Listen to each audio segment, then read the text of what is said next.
نحمدہ ونصلی ونسلم علی رسولہ النبی الکریم اما بعد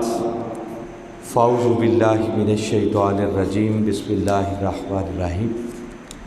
قال اللہ تبارک و تعالی فی القرآن المجید وَعَهِدْنَا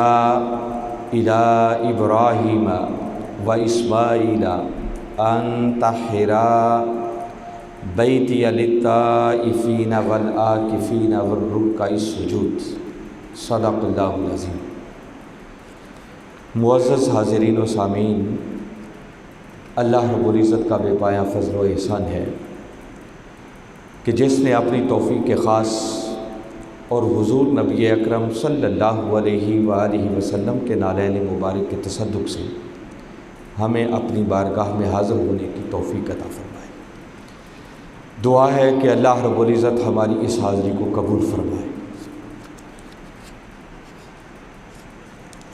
اسلام کے اندر مسجد کی اہمیت کیا ہے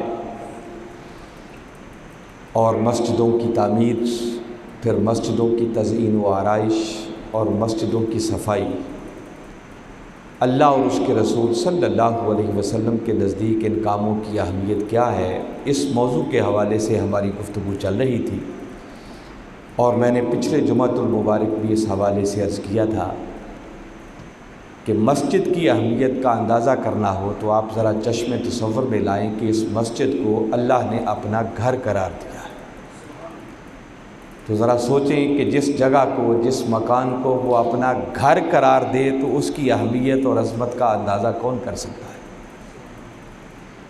قرآن پاک کے اندر بھی اور تاجدار کائنات صلی اللہ علیہ وسلم کے بہت سارے فرامین جن کا ذکر پچھلی نشستوں میں ہو چکا ہے، اللہ اور اس کے رسول صلی اللہ علیہ وسلم نے مسجدیں بنانے کا بھی حکم دیا اور ان مسجدوں کی تزئین و آرائش اور ان کی صفائی اور ان کو آباد کرنے کا بھی حکم دیا، جیسا کہ جو آیت کریمہ ایک مرتبہ پھر آج میں نے عنوان گفتگو کے طور پر تلاوت کی ہے۔ باری تعالیٰ نے ارشاد فرمایا وَعَهِدْنَا إِلَىٰ إِبْرَاهِيمَ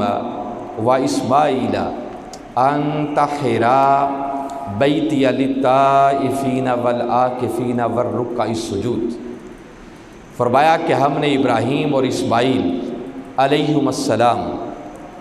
ان کو تاکید فرمائی کہ میرے گھر کو طواف کرنے والوں کے لیے، اعتکاف کرنے والوں کے لیے اور رکوع و سجود کرنے والوں کے لیے پاک اور صاف کرو۔ تو گویا اس آیت کریمہ سے ایک تو یہ پتہ چلتا ہے کہ اللہ کے گھروں کی صفائی اور ستھرائی کرنا یہ خود حکم خدا بھی ہے اور سنت انبیاء بھی ہے۔ اللہ نے اپنے پیغمبروں کو حکم دیا، ابراہیم علیہ السلام کو حکم دیا، اسماعیل علیہ السلام کو حکم دیا کہ اللہ کے گھر کی صفائی ستھرائی کی جائے، اور یقیناً پیغمبر سرے منہ بھی اللہ کے حکم سے انحراف نہیں کر سکتے، یقیناً انہوں نے یہ کام کیا، تو جس سے پتہ چلا کہ پھر اللہ کے گھر کی صفائی اور ستھرائی کرنا یہ خود سنت انبیاء ہے، اور نبیوں کی سنت پر عمل کرنا یہ عین عبادت ہے۔ تو یاد رکھیں کہ اللہ کے گھر کی صفائی کرنا، ستھرائی کرنا، اس کو صاف ستھرا رکھنا، یہ وہ کام ہے جو عین عبادت ہے، اور یہ نوکری، یہ شرف، یہ سعادت ہر کسی کو نہیں ملتا۔ یہ سعادت فقط اسی کو ملتی ہے جس کو اللہ اور اس کا رسول اپنا محبوب بنا لیتے ہیں، جس سے وہ خوش ہو جاتے ہیں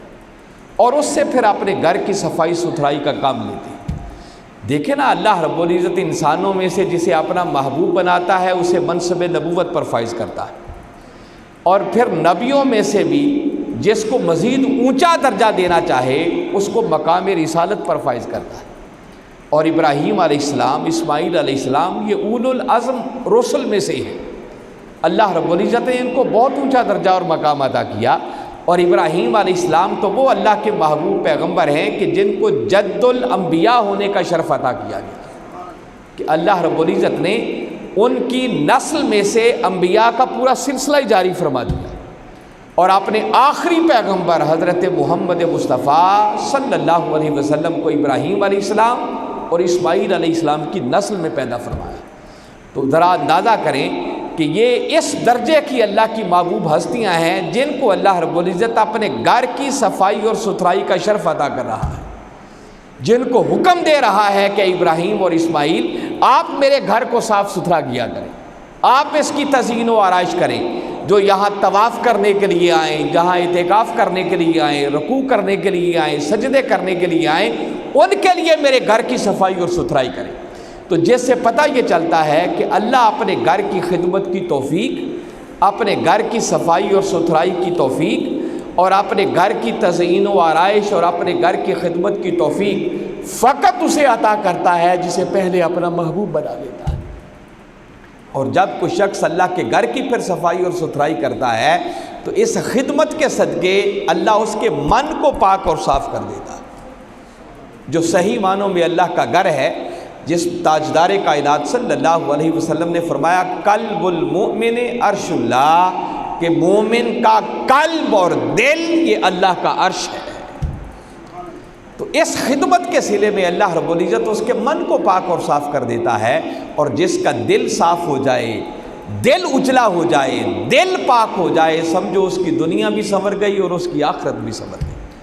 میرے آقا صلی اللہ علیہ وسلم نے ارشاد فرمایا کہ لوگوں، تمہارے جسموں کے اندر ایک گوشت کا لوتھڑا ہے، اذا صلحت صلح الجسد کلہ، اگر وہ گوشت کا لوتھڑا سنور جائے تو تمہارا پورا جسم سنور جاتا ہے، وَإِذَا فَسَدَتْ فَسَدَ الْجَسَدُ كُلُّهُ، اور اگر وہ بگاڑ کا شکار ہو جائے تو تمہارا پورا جسم بگاڑ کا شکار ہو جاتا ہے۔ اور آگے فرمایا اَلَا وَهِيَ الْقَلْبُ، اور آگاہ ہو جاؤ، سن لو، اس بات کو اپنے من کی تختیوں پر لکھ لو کہ وہ گوشت کا لوتھڑا جس کے سنورنے اور بگڑنے پر تمہارے جسموں کے سنورنے اور بگڑنے کا انحصار ہے، وہ گوشت کا لوتھڑا تمہارے دلوں کے اندر، تمہارے جسموں کے اندر تمہارا دل ہے۔ تو اگر کسی کو دل کی صفائی، قلب کی صفائی میسر آ جائے تو سمجھیں پھر اس کی دنیا بھی سنور گئی اور اس کی آخرت بھی سنور گئی۔ تو خیر، میں عرض یہ کر رہا تھا کہ اللہ کے گھروں کی صفائی ستھرائی کرنا، اس کو اپنی زندگی کا معمول بنائیں، اس کو سعادت سمجھا کریں، اس کو کوئی گھٹیا کام نہیں سمجھیں، بلکہ میں یہ عرض کر رہا ہوں کہ یہ گھروں کی تعمیر اور اللہ کی مسجدوں کی صفائی ستھرائی، یہ وہ کام ہے جو شیوائے پیغمبرانہ ہے۔ اللہ اپنے نبیوں کو یہ ذمہ داری اور ڈیوٹی سونپتا رہا ہے۔ خیر، اس پر بہت ساری باتیں ہماری ہو چکی۔ ہماری خوش نصیبی یہ ہے کہ اللہ رب العزت نے ہمیں ماڈل ٹاؤن کے اس خطے کے اندر یہ ایک خوبصورت اور حسین مسجد عطا کی، اور آپ لوگوں کو معلوم ہونا چاہیے کہ اس مسجد کی بنیاد 1987 میں رکھی گئی تھی، جب حضور شیخ الاسلام پروفیسر ڈاکٹر محمد طاہر القادری مدظ اللہ العالی آپ نے تحریک منہاج القرآن کی بنیاد رکھی اور اپنا مرکز یہاں ماڈل ٹاؤن کی سرزمین پر بنانے کا فیصلہ کیا، تو جب یہ مرکزی سیکریٹریٹ بنا منہاج القرآن کا تو اس کے ساتھ ہی اس اللہ کے گھر کی تعمیر بھی ہوئی، اور 1987 کے اندر حضور قدوۃ الاولیاء سیدنا طاہر علاء الدین القادری الگیلانی البغدادی رضی اللہ تعالیٰ عنہ نے خود اپنے دست مبارک کے ساتھ اس اللہ کے گھر کا افتتاح فرمایا، اس کی اوپننگ کی۔ اس مسجد کو یہ ایک بڑا شرف بھی حاصل ہے کہ حضور غوث العظم شیخ عبد القادر جیلانی رضی اللہ تعالیٰ عنہ کے لاڈلے نے اس کا افتتاح فرمایا ہے، آپ کے لخت جگر نے اس کا افتتاح فرمایا ہوا ہے۔ اور پھر 1990 سے تو میں خود یہاں منہاج القرآن میں بطور طالب علم داخل ہوا، اور پھر یہاں کئی سال میں نے علم کے حصول میں گزارے، اور اس وقت سے لے کر اب تک یہی خدمات انجام دے رہا ہوں، اور میں نے اپنی آنکھوں سے یہ سارے مناظر دیکھے ہیں کہ یہ اللہ کا وہ گھر ہے جس گھر کے اندر وقت کے مجدد حضور شیخ الاسلام پروفیسر ڈاکٹر محمد طاہر القادری مدظ اللہ العالی نے اتنی نشستیں کی ہیں، اتنی نشستیں کی ہیں، اتنے دروس دیے ہیں، اتنے خطابات کیے ہیں کہ میں سمجھتا ہوں اس مرد کلندر کے ساتھ اس مسجد کی نسبت ہے کہ جس نسبت کی وجہ سے اللہ نے اس مسجد کو یہ ظاہری حسن بھی عطا کر دیا۔ حضور شیخ الاسلام ایک عرصہ تک باقاعدگی کے ساتھ اس مسجد کے اندر خطبہ جمعہ ارشاد فرماتے رہے۔ بہت سارے لوگ ایسے ہوں گے جن کو نشستوں میں بیٹھنے کی سعادت میسر آئی ہوگی، پھر یہی وہ مسجد ہے جہاں حضور شیخ الاسلام باقاعدہ دروس قرآن ارشاد فرماتے رہے۔ اور مجھے یاد ہے اس وقت ابھی میں فرسٹ ایئر کا طالب علم تھا کہ ملک بھر سے علماء کا ایک جمع غفیر تھا، اندر اور باہر سے مسجد بھر جاتی تھی، اور ڈیلی 15 گھنٹے، 16 گھنٹے، 17 گھنٹوں کے دروس قرآن کی نشستیں ہوتی تھیں۔ فرشی نشست ہوتی، نیچے بیٹھ کر حضور شیخ الاسلام خود بھی نیچے جلوہ افروز ہوتے، اور اس انداز سے آپ کے دروس قرآن کی وہ نشستیں ہوتی، وہ سب ریکارڈ پر موجود ہیں۔ پھر یہاں ماہانہ شب بیداری ہوا کرتی تھی، اور دور دراز پاکستان بھر سے لوگ سفر کر کے اس شب بیداریوں کی نشستوں میں آتے۔ مسجد کا یہ اندر والا حال بھر جاتا، صحن بھر جاتا، پھر اوپر چھتیں بھر جاتی، باہر بازار اور گلیاں بھر جاتے، دور دور تک ایک جمع غفیر ہوتا تھا۔ کبھی چشم تصور میں لاؤں تو حضور شیخ الاسلام کی مسند کبھی یہاں نظر آتی ہے، کبھی یہ سائٹ پہ بیٹھ کر خطاب کرتے ہوئے وہ دکھائی دیتے ہیں، کبھی اس طرف آپ کا سٹیج لگا ہوتا، کبھی مسجد کے صحن میں آپ کا سٹیج لگا ہوتا، اور اس مسند پر بیٹھ کر آپ اللہ اور اس کے رسول صلی اللہ علیہ وسلم کے دین کی تعلیمات عوام تک پہنچا رہے ہوتے۔ کہیں دروس قرآن ہوتے، کہیں دروس حدیث ہوتے، کہیں دروس تصوف ہوتے، کہیں دروس فقہ ہوتے، کہیں علمی نشستیں ہو رہی ہوتی، اور کہیں تذکرے اور صحبتیں۔ جب حضور شیخ الاسلام نے یہ کتاب پہلی مرتبہ لکھی اور 40 روز آپ ایک نفلی اعتکاف کی شکل میں رہے تھے، گھر میں آپ بند ہو گئے اور اعتکاف کی شکل آپ نے اپنائی ہوئی تھی، اور 40 دن کے بعد پھر جب آپ باہر تشریف لائے تو اس اعتکاف کا ایک بہت بڑا تحفہ جو آقا کی امت کے لیے آپ لے کر آئے تھے، وہ ایک بڑی چھوٹی سی کتاب تھی، تذکرے اور صحبتیں اس نام سے تھی۔ پھر اس کتاب کے دروس حضور شیخ الاسلام خود یہاں بیٹھ کر طلبہ کو دیتے رہے۔ تو میں سمجھتا ہوں کہ اس مرد کلندر کی اس مسجد کے ساتھ نسبت، اور اس مسجد کی اس مرد کلندر کے ساتھ نسبت، وقت کے مجدد اور وقت کے شیخ الاسلام کے ساتھ جس جگہ کو نسبت ہو جائے، اللہ اس کو ظاہری طور پر بھی حسین بنا دیتا ہے، اس کو باطنی طور پر بھی حسین بنا دیتا ہے۔ دیکھیں نا، مسجدیں تو بہت ساری آپ نے دیکھی ہوں گی، ہر مسجد کو ایسا حسن میسر نہیں آتا، اور جس مسجد کو کسی اللہ والے سے نسبت ہو جائے، پھر اللہ اس مسجد کو ظاہری اور باطنی حسن سے نواز دیا کرتا ہے۔ اور آپ کبھی اس مسجد کو دیکھیں، ٹھیک ہے وسعت میں یہ چھوٹی ہوگی، مگر اپنے حسن اور اپنی خوبصورتی کے اعتبار سے میرا خیال ہے کہ دنیا کی گنی چنی مساجد کے اندر ایک مسجد ہوگی۔ اور ہماری خوش نصیبی ہے کہ اس مسجد کے اندر ہمیں اللہ کے حضور حاضر ہونے کا شرف ملتا ہے۔ اس پر ہم جتنا بھی اللہ کا شکر ادا کریں، میں سمجھتا ہوں کم ہے۔ اور میں اس کی جو تزئین و آرائش ہوئی اور پھر اس کی توسیع ہوئی، اور اس کی جب دوبارہ ری اوپننگ ہوئی ہے، تو اس موقع پر میں نے ایک بات عرض کی تھی کہ اس مسجد کا نام جامع شیخ الاسلام رکھا گیا۔ ٹھیک ہے، ایک یہ ظاہری حسن ہے جو اللہ نے اس مسجد کو عطا کیا ہے، مگر میرے نزدیک اس مسجد کا سب سے بڑا حسن یہ ہے کہ اس مسجد کو وقت کے مجدد کے ساتھ نسبت ہو گئی، اور اب قیامت تک یہ مسجد اسی نام سے جانی اور پہچانی جائے گی، اور اس کا نام جامع شیخ الاسلام رہے گا۔ یہ اس مسجد کا سب سے بڑا حسن ہے۔ اور ہو سکتا ہے کسی کے ذہن میں یہ خیال آئے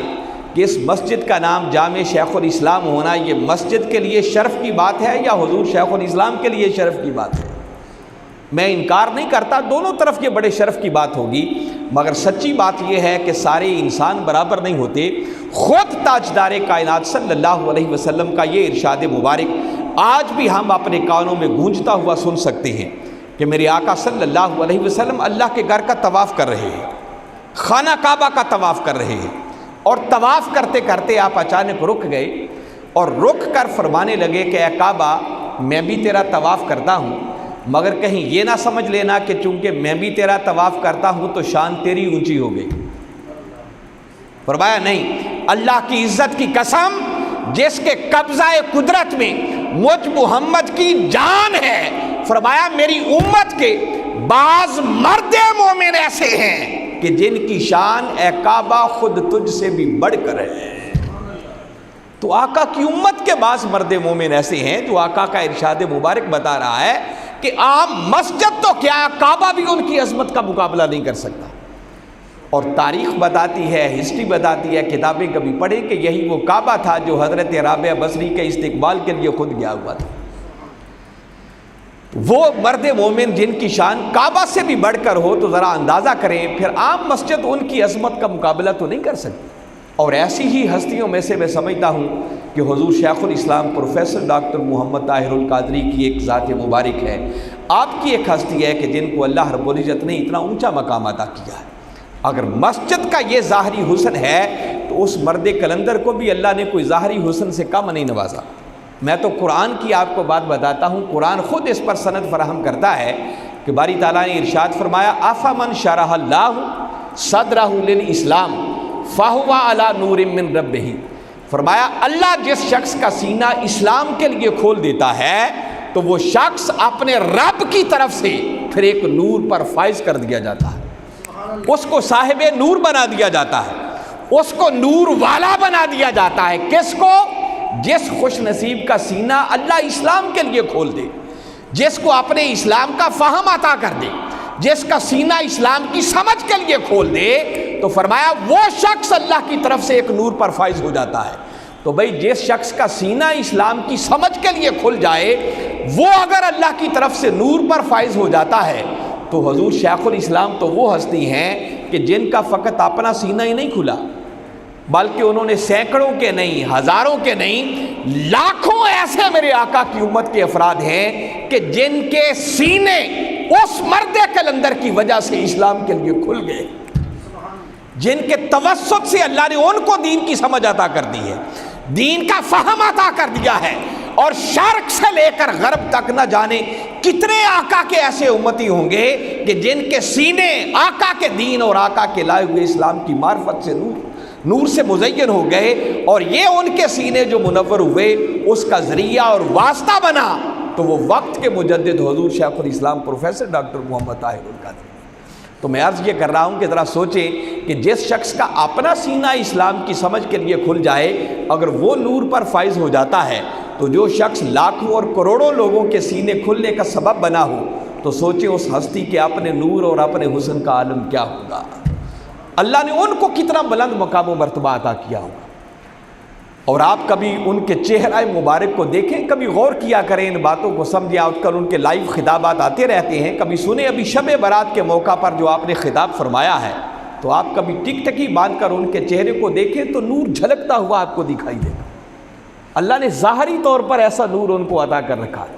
اور وہ نور وہ کیوں نہ عطا کرے کہ جس شخص نے ساری زندگی اللہ کے قرآن کی خدمت کی ہو، رسول کے فرمان کی خدمت کی ہو، جس کی راتیں اور صبح، دن اور رات قرآن اور حدیث کی صحبت میں گزرتے ہو، اللہ اس کو ظاہری اور باطنی طور پر حسینی بنائے گا تو کیا بنائے گا۔ اس مرد کلندر نے آپ اندازہ کریں نا کہ قرآن پاک کا ترجمہ عرفان القرآن، ہماری تو زندگیاں بیت جاتی ہیں، صحیح تلفظ کے ساتھ پڑھنا بھی کوئی نہیں آتا، ان چند صورتوں کا معنی بھی کوئی نہیں آتا جو ہم نے ہر روز نماز کے اندر تلاوت کرنا ہوتی ہے۔ تو ذرا سوچیں اس بندے پر کتنا کہ اللہ کا کرم ہوگا کہ جس سے اس نے یہ خدمت کی لی کہ اپنے قرآن کا ترجمہ کرنے کا انہیں شرف ادا کیا۔ ایسے تو نہیں ہوتا کہ انسان اٹھے بیٹھے اور بس قلم پکڑے اور قرآن کا ترجمہ کرنا شروع کر دے، اس کے لیے اس نے مطالعہ کتنا کیا ہوگا، کتنی تفسیروں کو کھنگالا ہوگا۔ ترجمہ کرنا کوئی ایسا تو نہیں ہوتا کہ جو اٹھے کوئی ترجمہ سامنے رکھے اور پکڑ کر اس کو کاپی کر دے اور نقل کر دے۔ ترجمہ کرنے کے لیے بڑی اس قرآن کے اندر غوطہ زنی کرنا پڑتی ہے، اور پھر وقت کا مجدد وہ جب ترجمہ کرتا ہے تو اپنے جدید دور کے مسائل کو سامنے رکھتے ہوئے قرآن کی آیات کا ترجمہ کر رہا ہوتا ہے، وہ ترجمے کے اندر اپنے دور کے مسائل کا حل دے رہا ہوتا ہے۔ اور حضور شیخ الاسلام کے ترجمے کو پڑھے کہ اتنا سلیس، اتنا بامحاورہ ترجمہ آپ کو ملے گا کہ ایک عام سادہ اردو پڑھا ہوا شخص بھی اگر پڑھے تو بات من میں اترتی چلی جاتی ہے کہ یہاں قرآن کیا کہہ رہا ہے۔ پھر تفسیری شان کا حامل ترجمہ کہ خالی ترجمے کو پڑھیں تو آپ کو کئی تفسیروں سے بے نیاز کر دینے والا وہ ترجمہ ہے۔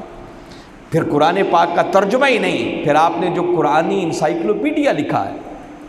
جس میں 50,000 موضوعات کو آپ نے سمیٹا، اور یہ کوئی ایک دن کا 2 دن کا کام نہیں ہے، یہ یوں سمجھیں کہ ان کی زندگی کا نچوڑ ہے جو اب تک انہوں نے قرآن کے اندر غوطہ زنی کی ہے، اس کے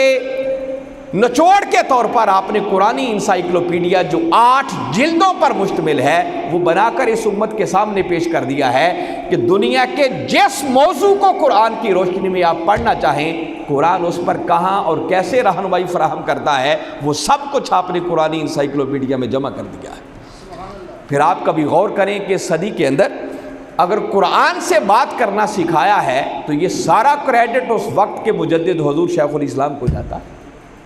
ورنہ مجھے خود اندازہ ہے کہ علماء کی تقریریں سنتے تھے تو وہ برکت کے طور پر ایک آیت کریمہ اپنی گفتگو کے شروع میں پڑھتے تھے،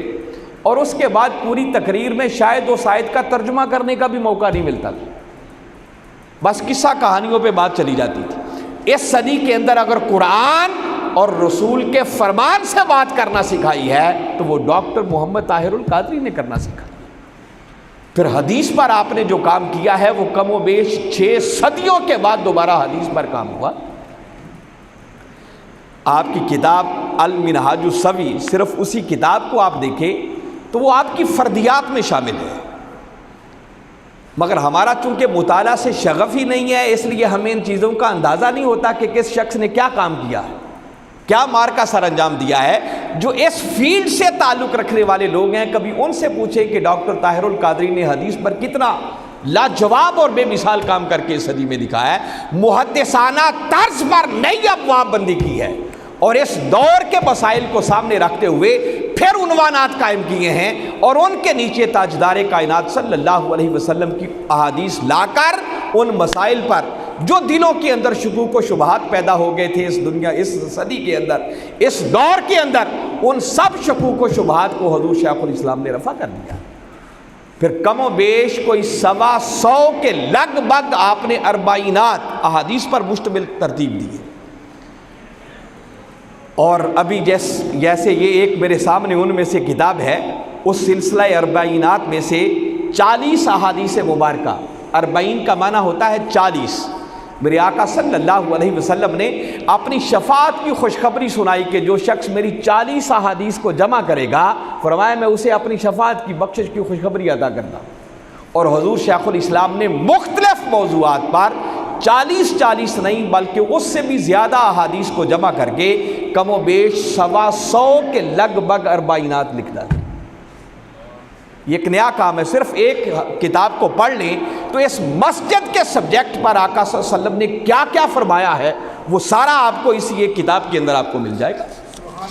یہ الگ کام ہے۔ پھر جامع السنہ کے نام سے کام ہو رہا ہے، اور ابھی حدیث کا انسائکلوپیڈیا جو کم و بیش 40-45 جلدوں پر آ رہا ہے، یہ 14 صدیوں کی تاریخ کا ایک شاہکار کام ہوگا۔ اور ذرا اندازہ کریں کہ اتنے بڑے کام کرنا ایسے تو نہیں ہے کہ انسان ہفتے 10 دن مہینے یا سال کے اندر یہ سارا کام کر دے، سال ہا سال قرآن اور حدیث کے اندر غوطہ زنی کرنے کے بعد تب انسان اس اسٹیج اور مقام پر پہنچتا ہے۔ تو میں عرض یہ کر رہا ہوں کہ جس شخص کا سینہ خالی اسلام کے لیے کھل جائے، قرآن کہہ رہا ہے کہ وہ شخص نور پر فائز ہو جاتا ہے۔ تو جس شخص نے یوں پوری زندگی قرآن اور حدیث کی صحبت میں گزاری ہو، آقا کی امت تک قرآن اور حدیث کے فہم کو پہنچایا ہوں، اور لاکھوں اور کروڑوں لوگوں کے سینے اسلام کی سمجھ اور فہم کے لیے کھول دیے ہوں، تو چشم تصور میں لائیں اس مرد کلندر کی اپنی عظمت اور شان کا عالم کیا ہوگا۔ اس لیے اس مسجد کا سب سے بڑا حسن اور اس کی خوش بختی یہ ہے کہ اس کو وقت کے شیخ الاسلام کے ساتھ نسبت ہو گئی، اور قیامت تک اب اس مسجد کو جامع شیخ الاسلام کے نام سے پکارا اور یاد کیا جائے گا۔ اور ہماری خوش نصیبی ہے کہ ہمیں اس مسجد کے اندر آنے کا، بیٹھنے کا موقع ملتا ہے۔ تو یہ ظاہری حسن جو اللہ تعالیٰ نے اس مسجد کو عطا کیا ہے، یاد رکھیں جب ظاہری حسن، ظاہری ماحول کسی شخص کو اچھا ملتا ہے تو یہ ظاہری حسن انسان کے باطنی حسن کو ڈیولپ کرنے میں بڑا مفید و معاون ثابت ہوتا ہے۔ اور اصل مقصد اللہ کے گھروں میں آ کر اپنی دل کی بستی کو آباد کرنا ہے۔ جیسے میں نے شروع میں عرض کیا کہ اگر کسی کا دل سنور گیا تو سمجھے اس کا پورا جسم سنور جاتا ہے، اور اگر دل بگاڑ کا شکار ہو جائے تو اس کا پورا جسم بگاڑ کا شکار ہو جاتا ہے۔ جیسے یہ مسجد اللہ کا گھر ہے، اسی طرح مرد مومن کا دل، مرد مومن کا قلب یہ اللہ کا عرش ہے، اور اللہ گندے مندے دل میں نہیں آتا، وہ بھی اس دل میں قیام پذیر ہوتا ہے جس کو پہلے انسان صاف اور ستھرا کر لیتا۔ اور پچھلے جمعۃ المبارک جہاں میں نے بات ختم کی تھی وہ بات ادھوری رہ گئی تھی، میں چاہتا ہوں کہ آج اسی بات پر اپنی گفتگو کو ہم ختم کریں، اور وہ بات یہ ہے کہ اللہ نے ہمیں ظاہری طور پر تو بڑا حسین اپنا گھر عطا کر دیا، اور میں امید کرتا ہوں کہ انشاءاللہ اس گھر میں آنے کی وجہ سے اللہ ہمارے باطنی گھر اور اندر والے گھر کو بھی انشاءاللہ پاکی، صفائی اور ستھرائی عطا کر دے گا۔ مگر بنیادی بات جو میں بتانا چاہ رہا ہوں کہ ٹھیک ہے ظاہری طور پر اچھا ماحول ملے تو انسان کا وہاں بھی دل لگتا ہے، عبادت میں یکسوئی اور کیف نصیب ہوتا ہے، مگر یہ اس وقت تک کیف اور سکون اپنے عروج کو نہیں پہنچتا جب تک کہ انسان کا دل پاک اور صاف نہ ہو جائے۔ اور میں نے ایک بات آپ لوگوں کے سامنے رکھی تھی کہ دیکھیے بسا اوقات ہم محسوس کرتے ہیں کہ نمازیں پڑھتے ہیں، روزے رکھتے ہیں، حج کرتے ہیں، عمرے کرتے ہیں، صدقہ و خیرات کرتے ہیں، زندگی بیت گئی عبادت کرتے ہوئے، مگر منزل طے کوئی نہیں ہوتی، پردہ کوئی نہیں اٹھتا، عبادت میں یکسوئی نصیب نہیں ہوتی، وہ کیف اور سکون میسر نہیں آتا، وہ سرور، لذت اور حلاوت جو ملنی چاہیے وہ عبادت کے اندر دل نہیں لگتا، مولا کی طرف انسان متوجہ نہیں ہوتا، یکسوئی نصیب نہیں ہوتی۔ ایسا کیوں؟ تو تاجدار کائنات صلی اللہ علیہ وسلم کا فرمان ذیشان میں نے بتایا تھا کہ جبریل امین علیہ السلام انسانی شکل میں میرے آقا کی بارگاہ اقدس میں حاضر ہوئے، اور حاضر ہو کر آپ نے کچھ سوالات کیے۔ پہلا سوال کیا کہ اخبرنی عن الایمان یا رسول اللہ صلی اللہ علیہ وسلم، آقا ذرا ارشاد فرمائیں ایمان کسے کہتے ہیں؟ میرے آقا نے ایمان کی تمام تر جزیات اس کے جواب میں ارشاد فرما دی۔ پھر پوچھا آقا ذرا ارشاد فرمائیں اسلام کسے کہتے ہیں؟ میرے آقا نے فرمایا اسلام یہ ہے کہ توحید و رسالت کی گواہی دے، نماز قائم کرے، زکوٰۃ ادا کرے، رمضان کے روزے رکھے، اور اگر اللہ نے استطاعت دی ہے تو بیت اللہ کا حج کرے۔ پھر اس کے بعد اس نے تیسرا سوال پوچھا اور عرض کی کہ اخبرنی عن الاحسان یا رسول اللہ صلی اللہ علیہ وسلم، آقا ذرا ارشاد فرمائیں احسان کسے کہتے ہیں؟ میرے آقا فرمانے لگے الاحسان ان تعبد اللہ کأنک تراہ فإن لم تکن تراہ فإنہ یراک۔ فرمایا بندے احسان یہ ہے کہ جب تو اللہ کے حضور عبادت کے لیے حاضر ہو تو تیری کیفیت یہ ہونی چاہیے کہ جیسے اس کے حسن مطلق کو بے نقاب اپنی آنکھوں سے دیکھ رہا ہے۔ فرمایا احسان یہ ہے کہ بندے کی کیفیت یہ بنے جب اس کے حضور آئے تو جیسے اس کے حسن مطلق کو اپنی آنکھوں سے تک رہا ہے۔ اور آگے فرمایا فَإِن لَمْ تَكُنْ تَرَاهُ، اور بندے اگر تو اسے نہ دیکھ سکے فَإِنَّهُ يَرَاكَ، تو کم از کم یہ کیفیت تیری ضرور ہونی چاہیے کہ تیرا رب تجھے دیکھ رہا ہے۔ اگر یہ کیفیت بھی نصیب ہو جائے تو پھر بھی یکسوئی انسان کو میسر آ جائے، مگر سوال یہ پیدا ہوتا ہے کہ یہ کیفیت نصیب کیسے ہو کہ انسان اس مولا کے حسن مطلق کے جلووں کو پا سکے، یا کم از کم یہ کیفیت اس کی قائم ہو جائے کہ اس کا رب اسے دیکھ رہا ہے۔ تو اس کا جواب عرفاء نے بتایا کہ تاجدار کائنات صلی اللہ علیہ وسلم نے خود اپنی اسی حدیث مبارکہ کے اندر اس کا جواب بھی دیا ہے کہ اگر کوئی شخص یہ چاہتا ہے کہ اس مولا کے حسن مطلق سے پردے ہٹ جائیں اور براہ راست اس کا حسن مطلق آنکھوں کے سامنے آ جائے، یہ کیسے ممکن ہے؟ اس بات کا حل اور اس کا جواب خود کملی والے آقا صلی اللہ علیہ وسلم نے اسی حدیث مبارکہ کے اندر دیا۔ اب یہ بڑی قابل توجہ بات ہے، سمجھنے والی ہے۔ میرے آقا صلی اللہ علیہ وسلم نے فرمایا کہ الاحسان ان تعبد اللہ کأنک تراہ، فرمایا بندے احسان یہ ہے کہ جب تو اپنے مولا کے حضور عبادت کے لیے آئے تو تیری کیفیت یہ ہو کہ جیسے اس کے حسن مطلق کے جلووں کو تک رہا ہے۔ اور اب اگلا حصہ بڑا قابل غور ہے جس میں آقا نے اس بات کا جواب ارشاد فرمایا۔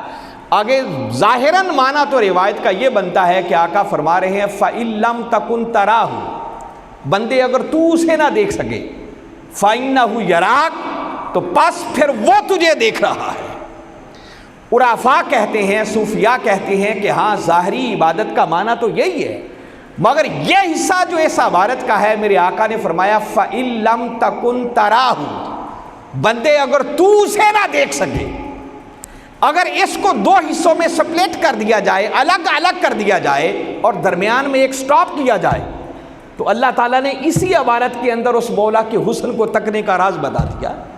اب یہ غور سے سنیں، جب اس کو بغیر سٹاپ کے پڑھتے ہیں تو جملے کا معنی ہے فَإِن لَمْ تَكُنْ تَرَاهُ،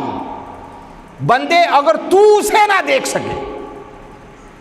اور عرفاء کہتے ہیں کہ نہیں، اگر اس کو یوں پڑھا جائے فَإِن لَمْ تَكُنْ، یہاں پر وقف کر دیا جائے،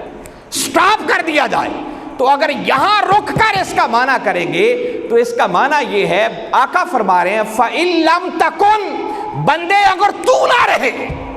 اگر تو اپنی ذات کو مٹا دے، اپنی میں کے بت کو پاش پاش کر دے، اپنے انا کے پردے سے باہر نکل آئے، تو فرمایا تراہو، بندے اس میں کے بت کو پاش پاش کرنے کی دیر ہے، تراہو پس تو اس کے جلوے کو پالے گا۔ فرمایا یہ تیری اپنی ذات ہے، تیری اپنی ہستی ہے، تیری میں کا بت ہے جو اس کے حسن مطلق کے جلووں میں رکاوٹ بنا ہوا ہے۔ بس اس میں کے بت کو توڑنے کی دیر ہے، پردے اٹھ جائیں گے، اس مولا کے حسن مطلق کے جلوے نظر آنا شروع ہو جائیں گے۔ یہ حاضرین مکرم ایسے ہی ہے، بس میں مثال دے کے بات ختم کر رہا ہوں۔ جو ہم سمجھتے ہیں نا کہ عبادت میں سکون کیوں نہیں ملتا، کیف کیوں نہیں ملتا، سرور کیوں نہیں ملتا، اتنے سجدے کرتے ہیں، راتوں کو اٹھ کے تہجدیں پڑھتے ہیں، نمازیں پڑھتے ہیں، حج عمرے کرتے ہیں، تو میں اس کا راز بتاتا ہوں کہ وہ کیوں نہیں ملتا، منزل طے کیوں نہیں ہوتی۔ پرانے زمانوں کے اندر پانی حاصل کرنے کے لیے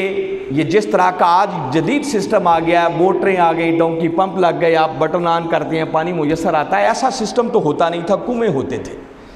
لوگ کنووں سے پانی حاصل کیا کرتے تھے۔ اور اس دور کے اندر کبھی کبھی یہ مسئلہ پیش آتا کہ کوئی کتا کنویں کے اندر گر جاتا۔ جب کتا کنویں کے اندر گر جاتا تو مسئلہ پیش آتا کہ اب کنواں ناپاک ہو گیا ہے، اس کو پاک کیسے کیا جائے۔ فقہا کے سامنے یہ مسئلہ گیا تو فقہا نے اس کا حل یہ دیا کہ بھئی اگر کنویں کے اندر کتا گر جائے اور اسے پاک کرنا ہو تو حل یہ ہے کہ کنویں کے اندر سے پانی کے 40 ڈول گن کے نکال دو تو باقی کنواں پاک ہو جائے گا۔ یہ انہوں نے حل دیا۔ اب حاضرین مکرم ذرا ایک لمحے کے لیے سوچیں کہ اگر کتا کنویں کے اندر ہی پڑا رہے تو 40 ڈول تو کیا آپ سارا کنواں بھی خالی کر دیں گے تو کنواں کبھی پاک؟ اصل مسئلہ یہ ہے کہ پہلے کنویں میں سے کتے کو نکالے، جب کتا نکل جائے تو فرمایا پھر سارا کنواں بھی خالی کرنے کی ضرورت نہیں ہے، بس گن کے 40 ڈول نکالیں گے تو باقی کنواں پاک ہو جائے گا۔ بس بلا تشبیہ و بلا مثال حضور شیخ الاسلام نے ایک موقع پر بڑے پیارے انداز میں یہ بات سمجھائی۔ فرمایا لوگوں یوں سمجھو کہ من ایک کنواں ہے۔ کیا ہے؟ من ایک کنواں ہے اور اس کنویں کے اندر میں کا کتا گرا ہوا ہے۔ ہم اس کنویں میں سے اس میں کے کتے کو نہیں نکالتے اور اس کو پاک کرنے کے لیے نمازیں پڑھ پڑھ کے، روزے رکھ رکھ کے، حج عمرے کر کے وہ پانی کے ڈول نکال رہے ہیں اور چاہتے ہیں کہ من پاک ہو جائے، ساری زندگی بھی لگے رہیں یہ عبادت کے ڈول بھر بھر کے نکالتے رہیں، من پاک نہیں ہو سکتا۔ بس من کے کنویں میں گرا ہوا میں کا کتا نکالیں، پھر لمبی چوڑی عبادتوں ریاضتوں کی ضرورت نہیں پڑتی، بس 40 ڈول ہی نکالیں گے تو منزل طے ہو جائے گی اور من پاک ہو جائے گا۔ اور اگلا ماہ مبارک جو رمضان المبارک شروع ہونے والا ہے، یہ دلوں کو اور منوں کو پاک کرنے کا مہینہ آ رہا ہے، اپنی میں کے بت کو پاش کرنے کا مہینہ آ رہا ہے، اپنے انا کے خول سے باہر نکلنے کا مہینہ آ رہا ہے۔ انشاءاللہ جہاں اللہ نے ظاہری طور پر ہمیں اتنی حسین مسجد عطا کی ہے، میں امید کرتا ہوں کہ جس مسجد کے اندر اس وقت کے مجدد کے قدم لگے ہیں، جہاں انہوں نے اتنی نشستیں دروس قرآن اور دروس حدیث اور دروس تصوف کی فرمائی ہیں، انشاءاللہ آنے والے مہینے کے اندر اگر ہم اخلاص نیت کے ساتھ اپنے من کی صفائی کی نیت لے کر آئیں گے تو مجھے امید ہے کہ اللہ انشاءاللہ اس مرد کلندر کے قدموں کا صدقہ ہمارے دلوں کو بھی صفائی عطا کر دے گا، ہمارے من بھی زندہ ہوں گے۔ بھی جہاں خضر علیہ السلام کے قدم لگ جائیں، اگر وہاں تلی ہوئی، کٹی ہوئی، بنی ہوئی مچھلی زندہ ہو سکتی ہے تو جہاں وقت کے شیخ الاسلام کے قدم لگے ہوں وہاں مردہ دلوں کو زندگی نہیں ملے گی تو کیا ملے گی؟ بس ڈیپینڈ کرتا ہے کہ کون کس نیت کے ساتھ آتا ہے۔ اس جگہ کو بھی اپنے لیے برکت والی جگہ سمجھے، انشاءاللہ اس جگہ کے صدقے اللہ بڑی برکتیں عطا کر دے گا۔ جہاں ظاہری ماحول ہماری عبادت کو سرور اور کیف بدلنے کے لیے ہمارے لیے ممد و معاون ہے، وہاں اس جگہ کی برکت ہماری من کی دنیا کو بدلنے کے لیے بھی ایک ماحول فراہم کرے گی، اور انشاءاللہ اس جگہ کے صدقے ہمارا ظاہر بھی سنورے گا اور ہمارا باطن بھی سنورے گا۔ اللہ کی بارگاہ میں دعا ہے کہ میں نے جو کچھ کہا سمجھ کر ایمان لانے کی اور اس کے مطابق عمل کرتے ہوئے اپنے من کو اور اپنے دل کو پاک اور صاف کرنے کی توفیق عطا فرمائے۔ وما علینا الا البلاغ۔